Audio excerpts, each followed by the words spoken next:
Okay, so we're back in the shop after a hard day's work. Yesterday I dealt with that stuck bolt, and I was kind of like, oh, no more stuck bolts for a while. Well, today I had over 100 stuck bolts, and we're going to go to a quick clip. Every single one of these is stuck. What did I do? We're fucked.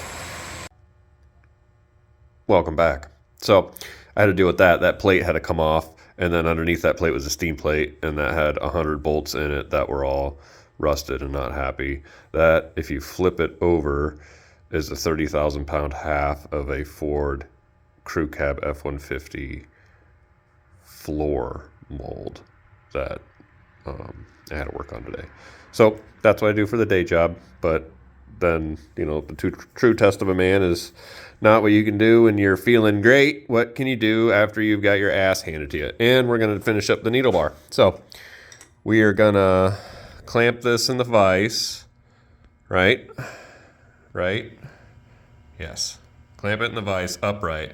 Now I did a little checking, and this tiny little counter bore for the needle clamp is 3/16. It's amazing because, to me, these shops are pre-Joe block. Like, these wouldn't have had Joe blocks in their shop.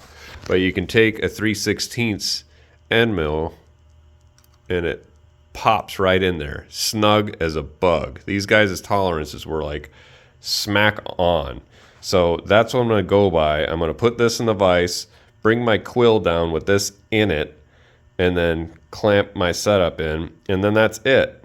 Then I will mill the track. This is going to be... I only got to mill a little bit out. So, I'm going to do another cut. I got to grab a pencil in my mess. Okay, so that represents our track. And I bought an on-size end mill, checked it cheaply off Amazon. And pretty much all we're going to do is center it up with that pin, then drop our end mill down in, touch off on the bottom, go down 5 thou, and then whip it in, whip it out. And that should be it. Put it all back together, it should accept the new needle. Okay, so this is the setup. We got, zoom in, that's it. So that pin slides down snugly in that bore and sets it vertically, and the vise is trammed in, so hope for the best. And that's the setup. That's a really simple one. Okay, so we're back in the house and everything is assembled with the head. I did put an anti-seize compound on both these screws, so I'll never have to fight with them again, hopefully in my lifetime, ever.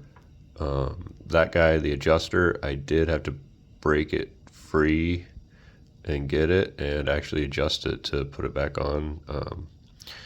And so this is what gets me. This is what I really like is, you see that it's very 135, right? This is what I really like when I get my machines.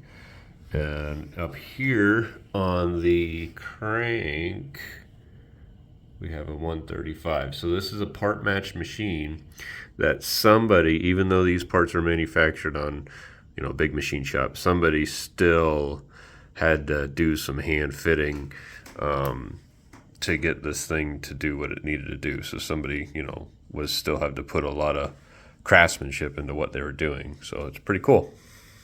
I hope to Christ this works. Okay, I got it all assembled, and it works perfectly. The head itself, it's got a couple thou adjust play, and you can center your needle. It was really close, it was spot on. I did good on my machine work, but I was actually able to get it trued in really, really close, and that is 8 layers of denim, and it will just bust right through it like it doesn't even know it's there. Nice and quiet too. It's a really cool machine.